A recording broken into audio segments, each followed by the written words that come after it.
tanghali po sa inyo lahat. Totoo yung sinabi ng ating MC kanina. Kasi naniniwala po ako na, ito po, pakibasa na lang po, ang serbisyo po sa tao ay serbisyo po yan sa Diyos. At yan po ang ating tatandaan parati. Dahil isang beses lang tayo dadaan sa mundong ito. Ang bilis po ng buhay natin. Hindi natin alam kung kailan tayo mawawala sa mundong ito. Kung ano yung kabutihan na pwede natin gawin sa ating kapwa, gawin na po natin ngayon. Dahil hindi na po tayo babalik sa mundong ito. At papasalamat po tayo sa Panginoon sa buhay na binigay niya po sa atin. At sabi nga kanina ni ARD, ilang beses na po ako rito dapat bumisita, no? Noong nakaraan po, papunta po ako ng saan ba yun dito sa Laguna? Mabitak rin po para sa inauguration rin po ng Super Health Center. Hindi po ako nakapasok, muntik pa ako tinamaan ng yung windmill, ang lakas ng hangin, ang lakas ng ulan. Nagsasara po itong lugar ninyo. Napakabilis po magsara nito. Ito yung lugar na kadalasan po ay umuulan at malakas yung hangin. Kaya kami windmill, di ba?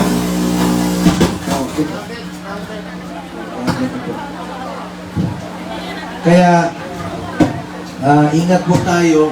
At ako naman po, naniniwala po ako na nag-grounded na sa ulan. At naniniwala naman po ako na kung panahon mo na sa mundong ito, panahon mo na, Diyos lang po ang nakakaalam. Kaya hindi po ako takot mamatay. At kung sakaling mamatay ako, gusto ko nagsaservisyo po ako sa Pilipino, hindi yung walang ginagawa. At isa pong karangalan, mamatay habang naglilingkod po sa kanyang sariling bayan. So salamat po muli sa tiwala ninyo sa akin. Hindi ko po sasayangin yung tiwalang binigay niyo. Magsiservisyo naman po ako sa inyo. Huwag ko kayo magpasalamat sa akin, Mayor, Vice Mayor. Ako po ang dapat magpasalamat sa inyo. Dahil binigyan niyo po ako ng pagkakataon na makapagserbisyo sa inyo. Hindi ko po sasayangin yan. Magsiservisyo po ako sa inyo lahat sa abot ng aking mga kaya.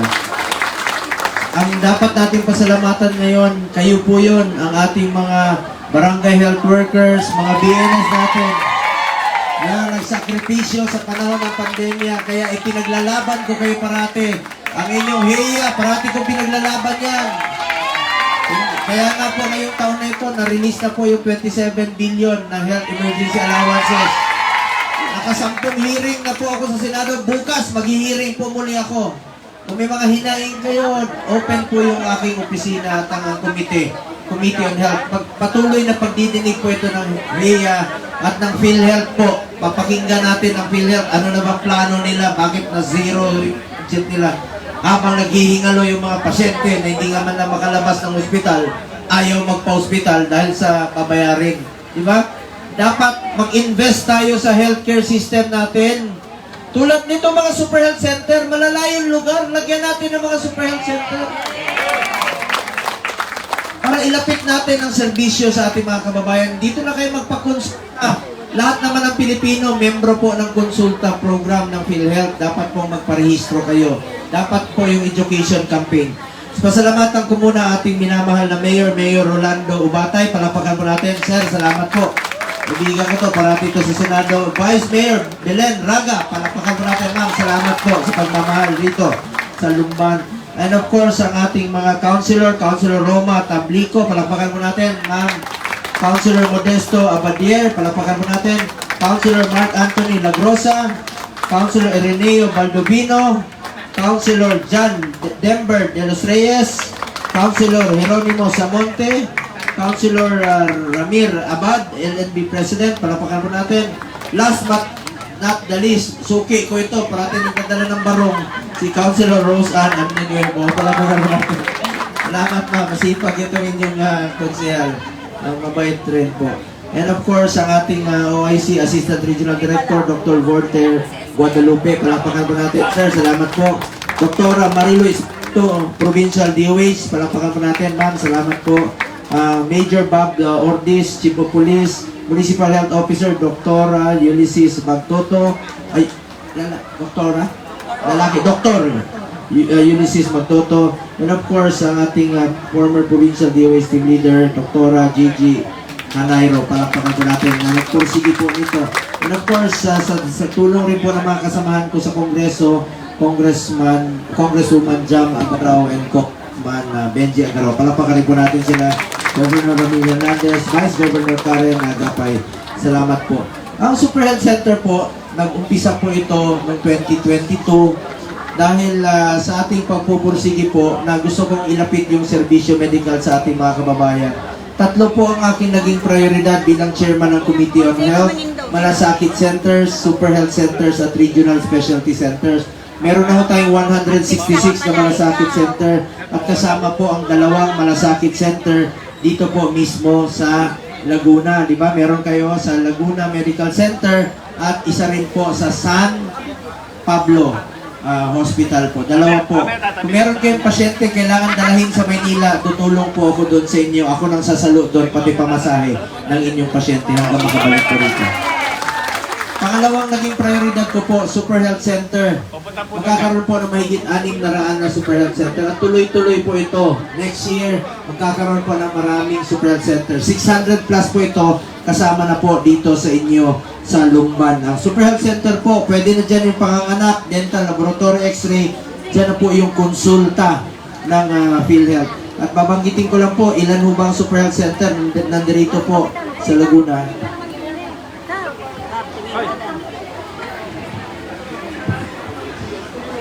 Ano, kapitan? 13 po, no? Mabitak, Binyan, Calamba, Alaminos, Cabuyao, San Pedro, Santa Rosa, Lumban. Tapos na po, Kalawan, Los Baños, San Pablo. Napuntahan ko rin po itong Kalawan. Dito rin po sa inyo. Nagkarlan, Pila. Marami na po ako napuntahan. Tapos na. Sa Binyan, tapos na. Mabitak, tapos na. Yan po yung hindi po nakapasok.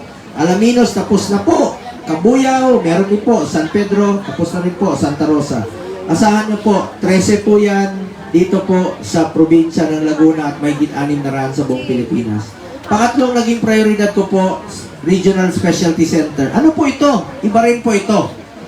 Ang Regional Specialty Center po, Specialty Center po yan. Heart care, cancer care, neonatal, geriatrics sa matatanda, ilalagay po sa mga specialty sa mga DOH hospital sa buong Pilipinas. Proyekto po yan ng DOH, priority ni President Marcos, kung saan po yung magtatayo ng mga specialty center. Halimbawa, Davao, sa Batangas, sa Iloilo, sa Cebu, doon na po itatayo yung mga cancer care, neonatal, iba't ibang specialty center para hindi nyo na kailangan pumunta ng Quezon City sa pagpapagamot. Ilapit po natin yung serbisyo medical sa ating mga kababayan. Ako po ang principal sponsor ng batas na yan. 24-0 po ang nakuha ko sa Senado.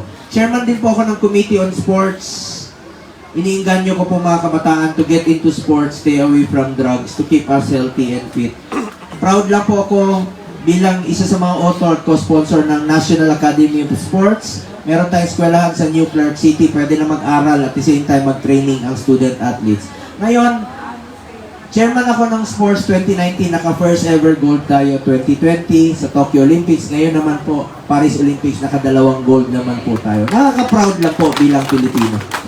Chairman po ako ng Committee on Youth. Sa mga kabataan, kayo po ang kinabukasan ng bayang ito. Mag-aral kayo ng mabuti at malay nyo kayo rin po maging senador sa pagdating ng panahon. Mahalin lang po natin ang ating kapwa Pilipino. Hindi po kayo magkakamali. Yun po unahin natin, pagmamahal at pagmamalasakit sa ating kapwa Pilipino. Kaya po nila ako binansagang Mr. Malasakit. Hindi lang naman po dahil sa Malasakit Center. Importante po sa pagsiservisyo natin yung pagmamalasakit mo at pagmamahal sa kapwa Pilipino. Dapat mula sa puso yun parati, yung pagsiservisyo natin. Yun po ang pwede ko may payo sa inyong lahat. Magtulungan po tayo. Sa mga BHW, may dala po ako para sa inyo. Mga grocery packs rin po para sa inyo. At yung mga tupad workers natin. Sino ba yung mga tupad workers? Sasali ka na rin po kayo. Bigyan ka rin po kayo. Grocery packs rin po. Bigyan pati pakasahe hanggang makauwi kayo. Kung dyan lang yung bahay nyo, piso lang. At may dala rin po ako Jollibee Pass. Jollibee at may mga t-shirt rin po akong dala para sa inyo lahat. At may dala rin po akong iilang bola para sa inyo. Gusto niyo ng bola?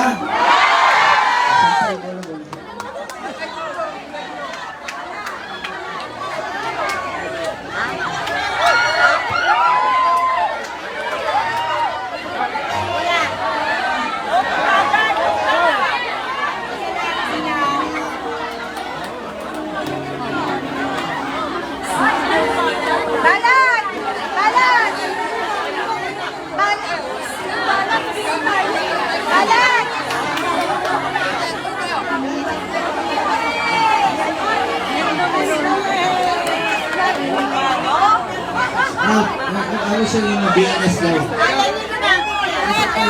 Moral Provincial. Hoy, wag yan. Ay, president daw. Hello, yan. Mga kababayan ko, maraming salamat po. Yung ibang bola kung dala walang hangin, okay lang? Mag-organizing pa kayo rito?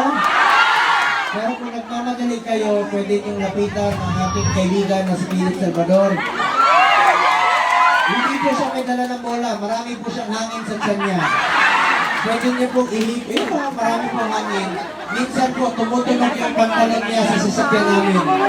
Pag hindi ako makahinga, nagre-reklamo ako siya pang galit, huwag ko raw amuyin. Nakikiamoy lang daw ako. Pero pinapatawad ko na siya dahil 71 anyos po siya. Hello, hello. Ayan po. 71 years old na yan, pero may asin pa yan. Pagkakawin ka na naman, ha? Ako, ang paborito niyang duruin. Ganyan mo kami magmahalan, mag-best friend. Alam niyo po, mahirap makakilala, makakita ng katulad sa pagkatao ng ating Senador Bongbong. Totoo po yan. Totoo po yan. Uunahin ko na po, pinansagan nila ako ni Senator Robin Padilla ng Mr. Epektibo. Pero alam niyo ba, kung ano ang binansag ng sambayanang Pilipino kay Senator Bongbong? Hello? Mr. Malasakit! Mr. Malasakit! Sambayanang Pilipino po ang nagbansag sa kanya ng Mr. Malasakit. At nag-iisa lang ang bisyo nitong kaibigan ko. Ano ang dami ng bisyo? Alam niyo yan! Ano ba? Totoo po yan. Totoo po yan. Alam niyo po, si Senator Bongo po talaga, binansagan ng Mr. Malasakit. Kasi nasa Biblia po ang kanyang ginagawa. Love and compassion. Yan po ay ibinibigay niya, pati buhay niya sa kapwa nating Pilipino. Yan si Senator Bongo.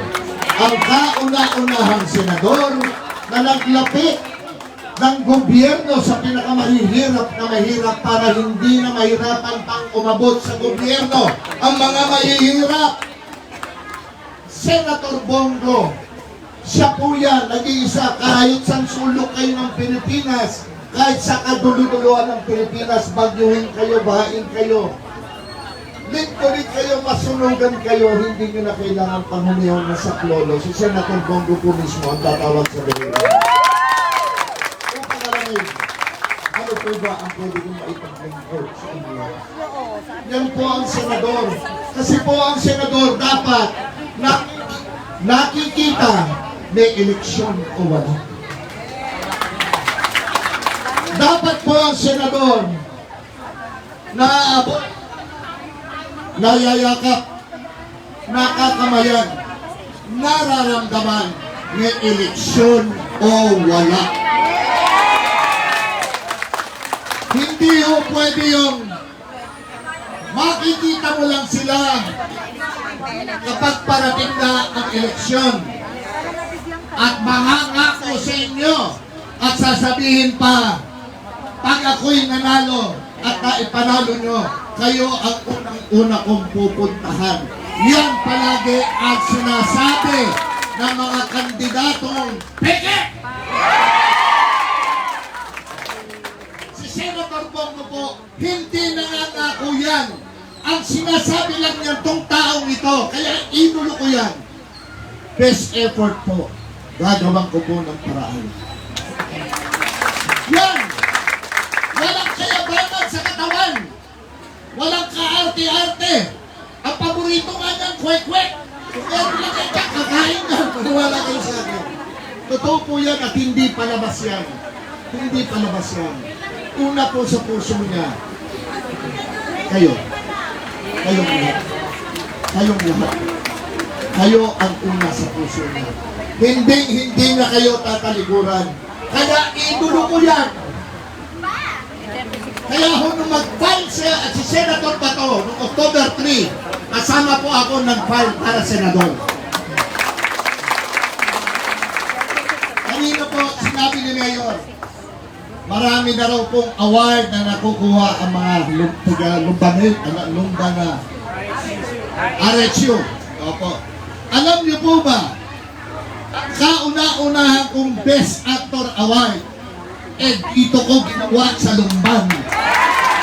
Ang titulo po ng pelikula, Cain at Abel. Kami po ni Christopher De Leon, dito ko po tinapos yung pelikulang yon at ang director ko si Lino Broca. Kaya pala naging kamukha kayo ni Mayor. At saka, Mayor, idol mo rin ba si Philip? Idol mo si Philip? Alam mo si Philip Salvador, kaibigan ko yan 2003. Pabalik-balik po yan ng Davao. Alam niyo po, sa kakabalik niya ng Davao, nakapag-iwan po siya ng 4 na anak sa Davao.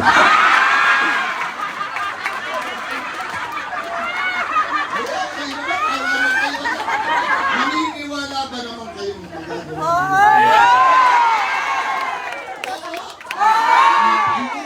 Hindi parang sinabi nyo, si Mayor din. Ayoko naman nagdadala ng 31 anak ko. Idol ko po ito sa pelikula, pero hindi po sa totoong buhay. Magaling talaga na aktor si Philip. Napigilan sa magaling na aktor, may bagong tawag na kami. Pakita mo nga sa kanya sa likod, Mr. Epic. Kayo, itanong ko sa inyo. Tanongin niyo sila ang tawag. Ulitin ko. Ano tawag niyo sa akin? Ano ang bansag niyo kay Senator Bongo? Pakilakas na! Ano ang kanyang bisyo? Ano ang tawag ko kay Philip, Mr.? Ano ang kanyang bisyo? Sino nagsabi doon? Lalaki nagsabi pinipipagulahan mo. Ano naman kayo? Ako, may tanong ako sa inyo ngayon. Mahal niyo ba ang best friend ko? Totoo ba yan? Mahal niyo ba si Mayor? Mahal niyo ba ang susunod yung Mayor? Mahal niyo? Hindi mo bang humingi ako ng konting pagmamahal? Pwede po ba? Alam niyo, Madami ito na, po, hindi ito maunti. galing sa puso ko. Kung si Senator Bongo po, hindi kayo kinakalimutan. Arati kayo Ingit ka, maunti ka sa inggit. Kung ako po'y pagpapalarin sa tulong ng Panginoon at sa tulong niyo, dalawa na kami mag-aaral. Salamat, tulungan ko natin. Mr. Amigo, Philip Salvador. Thank you, Boss Boy. Thank you, Boss. Salamat po. Kanina Mga nandito kayo kababayan sa ko, likod namin, nandiyan na kayo. hindi ko na po haba ang aking sasabihin. Pabalik pa kami ng Manila. Alam niyo, may sinabi pa po. Masaya po ako makapiling kayo ngayong araw na ito. Nawawala po ang aking pagod pag nakikita ko masaya kayo. Masaya rin po ako ibalita sa inyo na meron pong proyekto na isinulong natin sa inyong municipal hall rin po dito sa Lumban. At ako po'y patuloy na tutulong dito sa inyo para umunlad pa ang inyong bayan. Makatulong sa mga mahirap nating kababayan, makatulong sa mga pasyente. Tulad nito mga proyektong ito. Magtulungan lang po tayo. Hindi po namin kayang gawin yan mag-isa. Kailangan po namin ang tulong ng bawat isa sa inyo.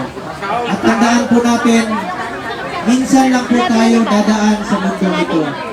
Kung ano pong kabutihan o tulong na pwede natin gawin sa ating kapwa, gawin na po natin ngayon dahil hindi na tayo babalik sa mundo ito. Ako po ang inyong Senator Kuya Bongo, patuloy na magsaservisyo sa inyong lahat. Dahil ako po ay naniniwala na ang serbisyo sa tao, serbisyo po yan. Mga tagalumban, mga minamahal kong kababayan, tandaan niyo po ito sasabihin ko. Mahal Totoo naka-vlog. na mahal ko kayong lahat.